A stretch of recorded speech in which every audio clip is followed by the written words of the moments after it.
Dans Galates 5, verset 22. Mais le fruit de l'esprit, c'est l'amour, la joie, la paix, la patience et la bonté, la bénignité, la fidélité, la douceur, la tempérance. Amen. Alors bien sûr, je ne m'avancerai pas trop en disant que vous connaissez ce passage, mais ces derniers temps, j'ai un petit souci personnel avec ce petit verset, parce que ce petit verset me rappelle que le Saint-Esprit a planté son fruit en moi, et qu'il a planté ce même fruit en chacun de nous, qui croyons que Jésus-Christ est le Seigneur et le Sauveur du monde. Amen. Le Saint-Esprit a planté en nous son fruit. C'est une vérité, c'est une réalité. Mais ce passage, ce verset me pose des problèmes parce qu'il me dit qu'à cause du fait que le fruit de l'Esprit est planté en moi, je dois manifester de l'amour, de la joie, de la paix, de la patience, de la bonté. Je vais dire ici bienveillance parce que bénignité est un mot que j'ai un peu de peine à prononcer. De la bienveillance, de la fidélité, de la douceur et de la tempérance.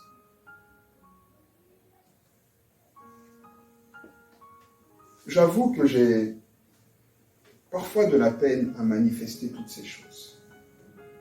C'est pour ça que j'ai un problème avec ce verset.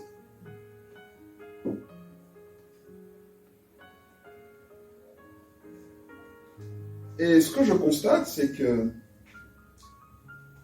Paul disait la même chose dans sa lettre aux Romains. Ce que je constate, c'est que je suis plus enclin à manifester des choses que Paul nous relate au verset 19, quelques lignes avant. Mais ici, Paul dit que ça, ce sont les œuvres de la chair. Il parle plutôt d'impudicité, d'impureté, de dissolution, d'idolâtrie, de magie, d'inimitié, de querelle, de jalousie, d'animosité, de dispute, de division, de secte, d'envie, d'ivrognerie, d'excès de table et de choses semblables. Alors je vous rassure tout de suite, évidemment je ne manifeste pas tout ça. Et il y a bien des choses dans cette liste que je ne manifeste pas du tout. Et certaines plus du tout. Mais en réfléchissant ces derniers temps, vous savez, on le dit toujours, que le monde est vraiment dur, qu'il est agressif, ça c'est pas nouveau, mais de plus en plus. Mais il y a une chose qui me tracassait, et je ne sais pas si vous y pensez aussi, mais j'ai l'impression que le monde est en train de déteindre sur nous. Alors, rien à voir avec le fait que j'aime Jésus, etc., que le fruit de l'Esprit est en moi. Non, ça, il n'y a rien, il n'y a pas de problème avec ça.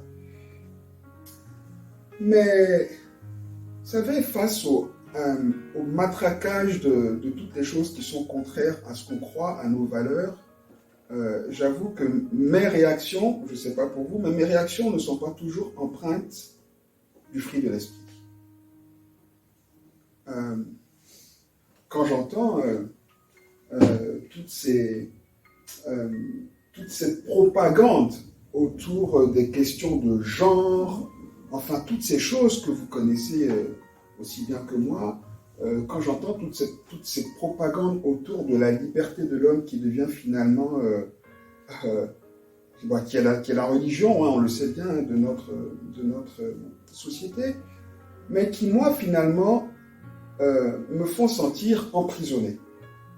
Je ne sais pas si vous le vivez comme moi, mais c'est la même chose qu'on répète depuis longtemps. Le mal est appelé bien de plus en plus. Et j'avoue que face à ça, j'ai un peu de peine à manifester le fruit de l'Esprit. Pourtant, la Bible dit que le fruit de l'Esprit doit être manifeste indépendamment de toutes ces circonstances-là. On est d'accord ? Et je l'ai dit, je me sens de moins en moins libres dans ce monde. Mais c'est normal parce que Paul dit ici qu'il y a deux lois en nous qui sont en opposition. La loi de la chair et la loi de l'esprit. Et Paul dit que la loi de la chair veut une chose et la loi de l'esprit veut une autre chose et que ces deux lois sont en opposition. Alors quand je vois quelque chose qui me contrarie et que ma contrariété est liée à ce que je suis en Christ, j'ai tendance à manifester ma contrariété avec le fruit de la chair et non de l'esprit. Vous comprenez? Mais c'est quand même une ambiguïté parce que je suis contrarié à cause du témoignage de l'esprit, mais je réagis en fonction de l'œuvre de la chair. C'est pour ça que je dis que je me trouve un peu dans une forme d'emprisonnement. Je ne suis pas libre de réagir comme je voudrais. Mais ce n'est pas nouveau, hein, Paul le dit, Paul le dit dans Romains 7. Hein, il dit on est poussé à faire ce qu'on ne voudrait pas à cause de la loi du péché. Et je suis d'autant plus embêté avec ça que, encore une fois, quelques versets plus haut, dans cette même lettre aux Galates, au chapitre 5 toujours, Paul nous dit au verset 1 que Christ nous a affranchis et qu'il nous a affranchis, j'aime bien la version Semeur qui dit pour la liberté. En fait, Paul dit Christ nous a rendus libres pour la liberté. On est libre pour la liberté, enfin en principe. Mais en même temps, cette phrase me rejoint tellement parce que finalement, je comprends que Christ m'a rendu libre, mais qu'au final, je ne vis pas vraiment pour la liberté. Vous savez, j'ai regardé cette semaine pour essayer de comprendre ce que je suis en train de lire là.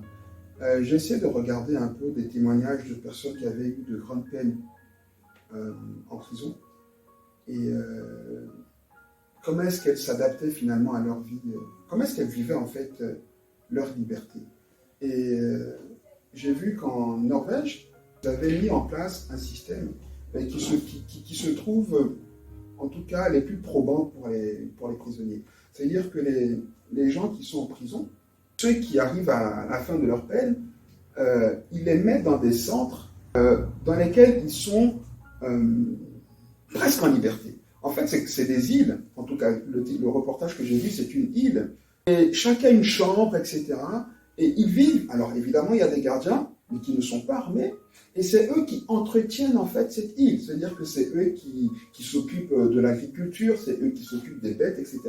Et ils vivent pas enfermés. Chacun a sa clé. Ils vivent comme vous et moi, en étant en prison, mais sans être en prison. Et ils disent, en fait, que cette idée-là, c'est pour les habituer à la vie, à se réadapter à la vie en liberté, pour qu'ensuite, ils puissent se réinsérer plus facilement dans la société. Et ils ont fait ça en disant qu'ils s'étaient rendus compte que le plus gros problème des personnes qui sortaient de prison, la plus grande cause de récidivisme, etc., c'était justement la mauvaise réinsertion. Et je vais vous dire pourquoi est-ce que ça m'a interpellé. Les gens, ils n'arrivent pas à se réinsérer parce que quand tu es en prison et que tu en sors, tu es tellement marqué par la prison que même quand tu es libre, tu vis comme si tu es en prison. Et en prison, en fait, j'ai entendu plusieurs personnes qui ont eu de lourdes peines qui disent qu'ils sont rentrés en prison, bien sûr, en ayant fait quelque chose de mal, mais pas en étant foncièrement mauvais, mais qui se sont endurcis et que la prison a rendu mauvais. Et donc forcément, en prison, on développe une culture de la prison. D'accord? Ok, tout ça, on va dire que quand on est prisonnier du péché, on développe, pareil, une culture du péché. C'est ce que Paul appelle ici les œuvres de la chair. Et on réagit, quoi qu'il arrive, comme je viens de le dire tout à l'heure, comme moi, je suis contrarié par quelque chose qui vient du témoignage du Saint-Esprit, mais comment est-ce que je réagis? Je réagis avec la culture de la chair. Pourquoi? Parce que je suis marqué par la culture de la chair. Vous comprenez? Et donc finalement, c'est pour ça que j'aime bien cette phrase que Paul dit, Christ nous a libérés pour la liberté. On est libre, mais pas pour la liberté. En fait, on est libre, mais on réagit comme des personnes qui ne sommes pas en liberté. Et c'est frustrant en fait. C'est frustrant. À chaque fois qu'on est contrarié par quelque chose qu'on croit être juste, notre réaction finalement, parce que le problème, évidemment, il y a nous avec cette réaction. Il y a ce qu'on fait au Saint-Esprit avec cette réaction. Mais il y a aussi l'image qu'on donne de Dieu à toutes les personnes qui sont là avec cette réaction. Et ça fait mal. Vous savez, des fois, je me sens comme Pierre quand il était devant chez Caïphe, le grand maître, et qu'on lui a dit, mais toi aussi, tu étais avec Jésus. Il a dit, moi, non, mais moi, je ne connais pas. Pierre s'est rendu compte qu'il avait mal fait. Et parfois j'ai l'impression que le Saint-Esprit me regarde comme ça en disant,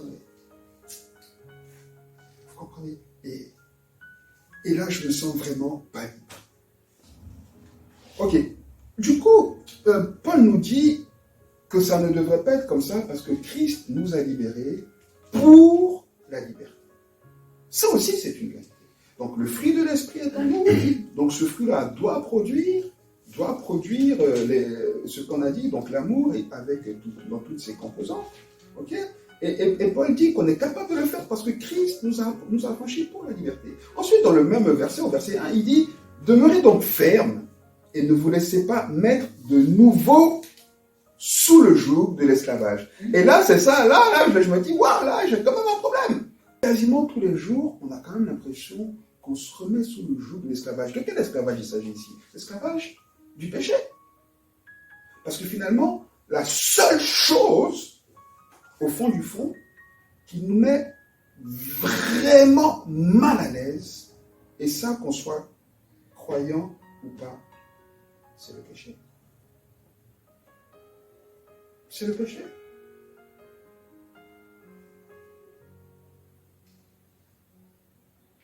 Quand on est croyant ou pas, qu'on est injuste, qu'on sait qu'on est injuste, on est repris par notre conscience, on est mal à l'aise.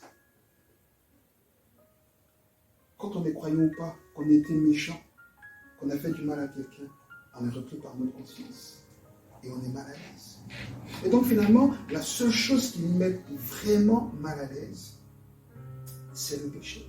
Ce qu'on fait, parce que quand même, je ne peux pas continuer. Enfin. Maintenant, je vous mets la question aussi, la réflexion à l'esprit. Il faut qu'on fasse quelque chose. Parce qu'on est libre du péché. On a dit il y a quelques semaines encore, l'agneau de Dieu qui enlève le péché du monde, et c'est une réalité pour nous. Paul nous donne évidemment la solution. Au verset 16, il dit « Marchez selon l'esprit, et vous n'accomplirez pas les désirs de la chair. » Une autre version, notamment la version Semeur, dit « Laissez le Saint-Esprit diriger votre vie. Et alors, vous n'accomplirez pas les désirs de la chair. » Alors, bon, on connaît ce passage, et c'est tellement simple, mais en même temps, c'est tellement compliqué. Paul dit la chose suivante. Ce qu'il dit est clair. Ce qui est moins clair, c'est comment est-ce qu'on est capable de le mettre en pratique.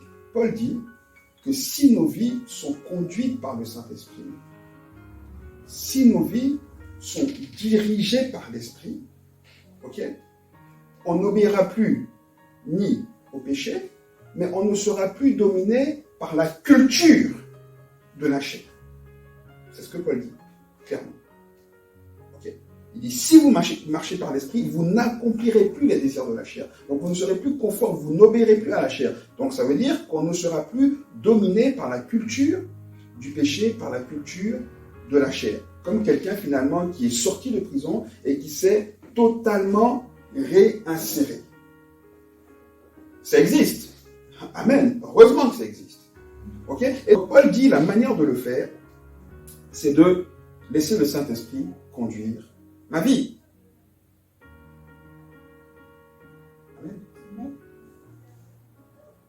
Ça veut dire quoi maintenant, laisser le Saint-Esprit conduire sa vie?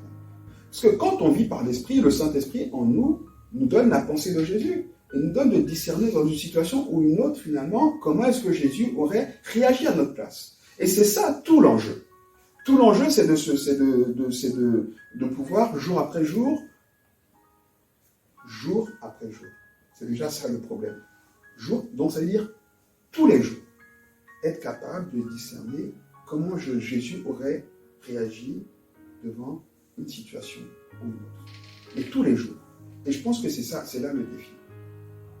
Parce qu'une fois on réussit, une autre fois, qu'est-ce qui se passe? On se retrouve en prison et on réagit comme un prisonnier. C'est ça le défi. On est d'accord? Une fois, on maîtrise une situation, le lendemain, on maîtrise la situation, 3 jours après, on maîtrise la situation, on se dit, la situation est maîtrisée, et puis, 2 mois plus tard, la même situation revient, une situation qu'on avait maîtrisée, on réagit, autrement, on se dit, waouh, encore, mais qu'est-ce qui m'est arrivé? C'est ça la difficulté. Ok? Du coup, comment faire pour vivre selon l'esprit et justement réagir comme Dieu voudrait qu'on réagisse face à cette situation. Ok, on va regarder ensemble dans Proverbe 4.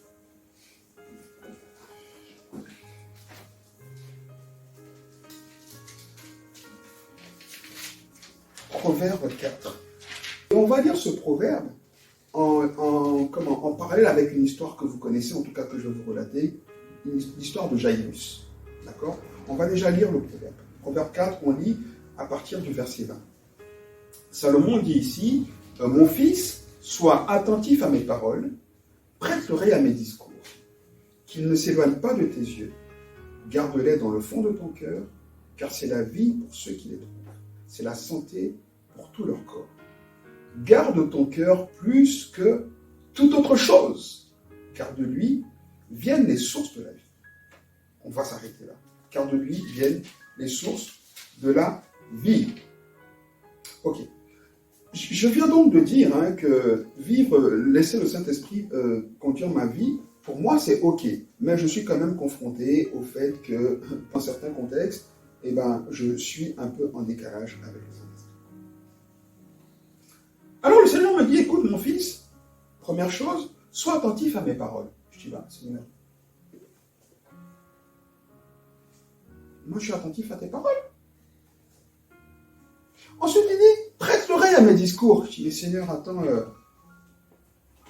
moi je médite ta parole, je fais tout pour conformer ma vie à ta parole, enfin je le fais de manière très sérieuse, de manière soigneuse. Je pense comme beaucoup ici, on est d'accord. Mais quand même ça ne va pas. Non, mais continue.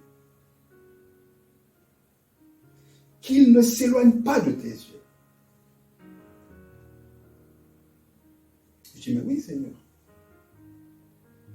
ta parole est toujours devant moi. Cet esprit dit, non, relis bien. Qu'il ne s'éloigne pas de tes yeux.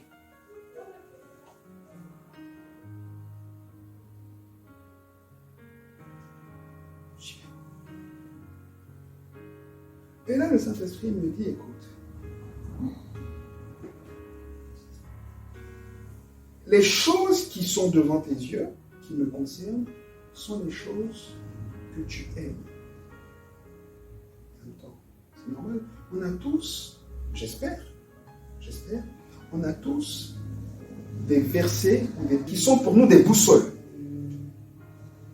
Ces passages-là, on n'a même pas besoin de les relire, on les connaît par cœur. D'accord? Ces passages-là, c'est ceux qui sont devant nos yeux. Ils ne s'éloignent pas de nos yeux parce qu'on les connaît. Et c'est les passages qui, dès qu'il y a un problème, nous reviennent assez naturellement. Mais ces passages-là, ce n'est pas toute la parole de Dieu.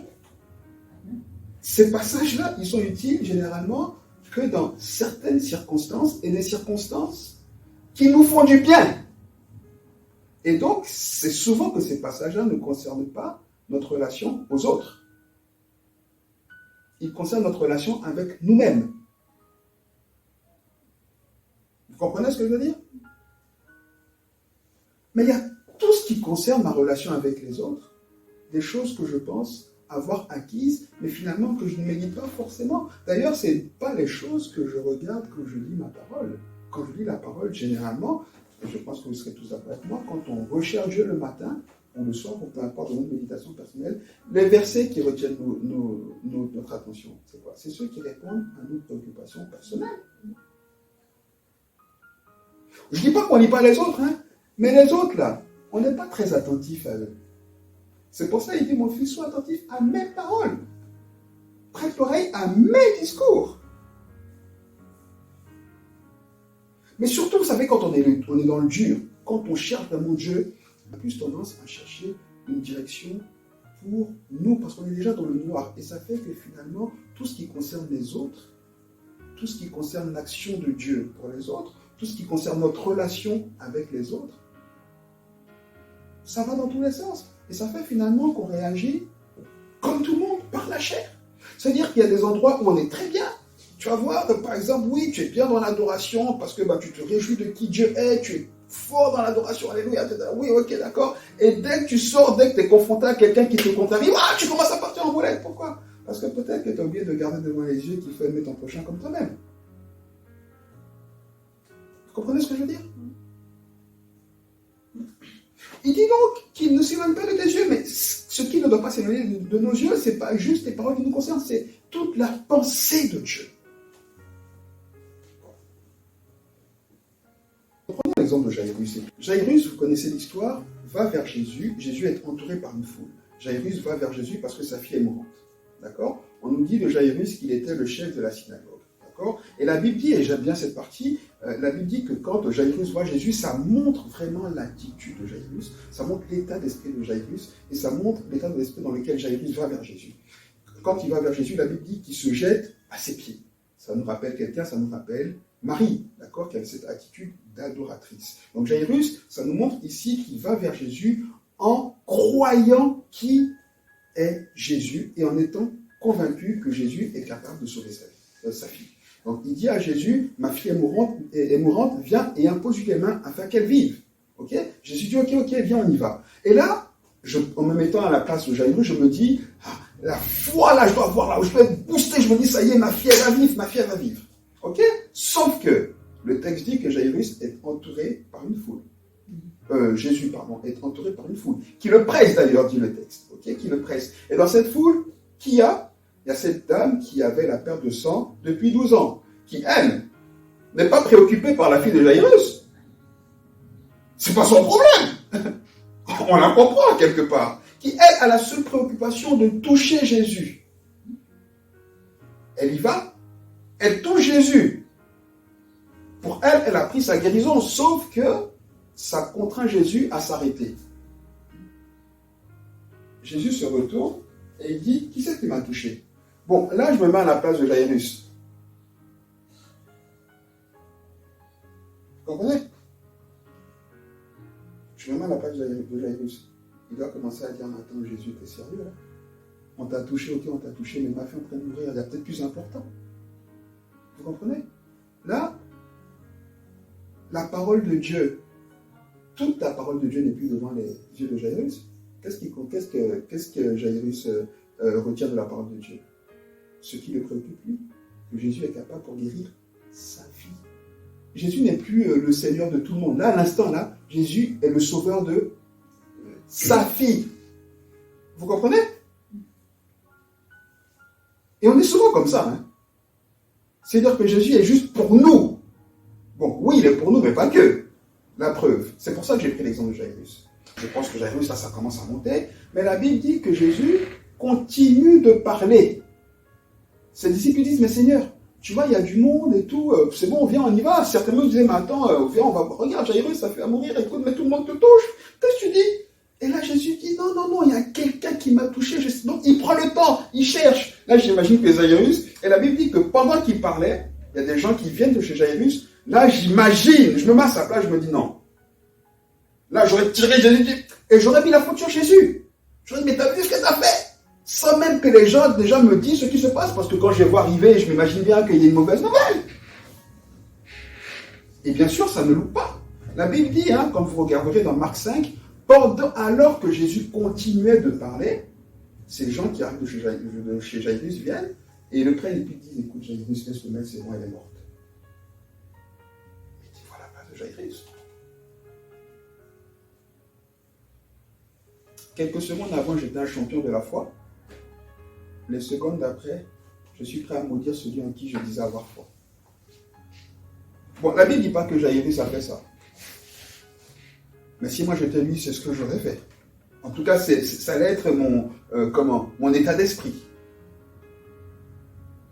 Et quand Jésus voit ça, justement, et c'est ça qui nous intéresse ici, quand Jésus voit ça, il se retourne vers Jairus et il dit, vous vous rappelez ce qu'il dit à Jairus? Il dit, ne crains point, crois seulement. Ok?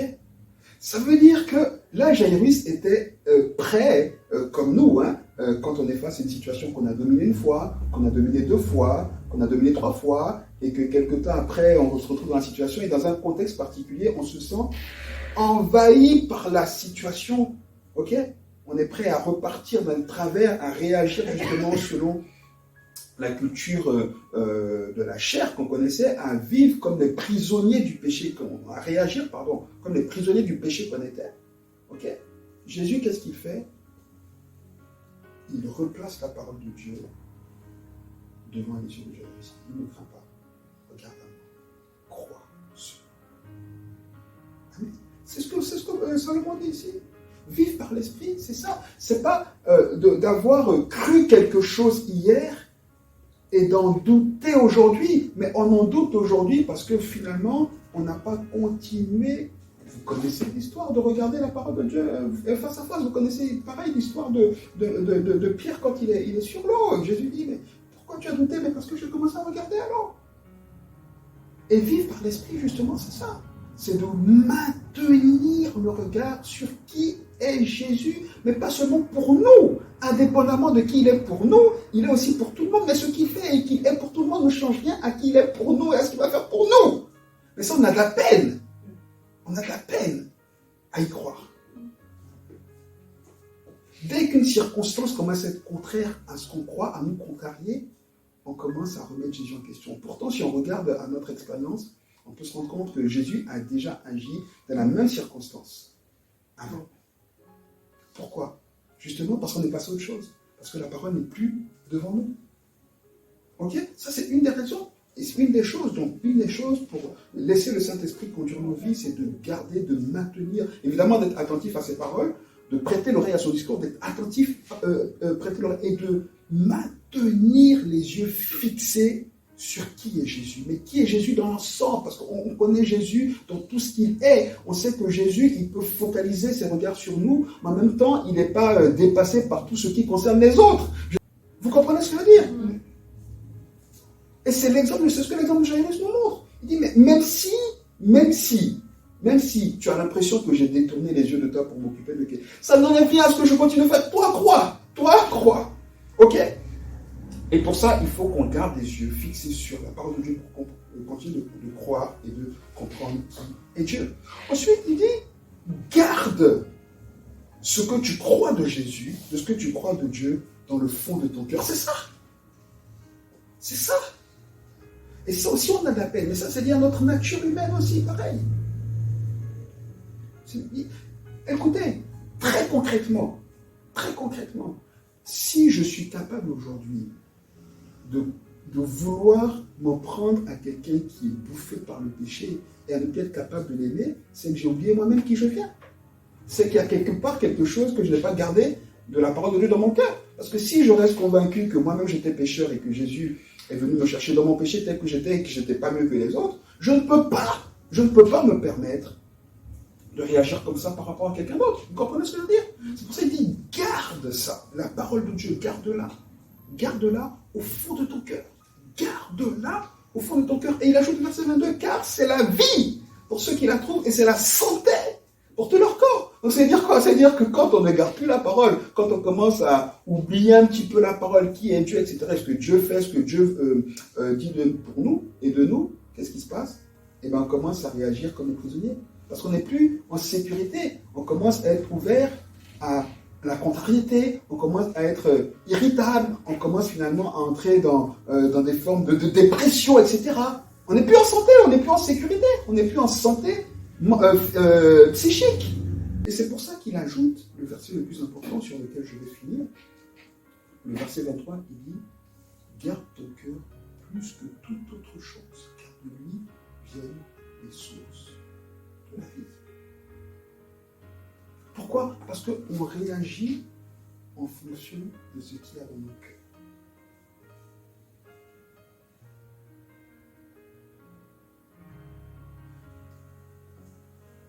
Écoutez,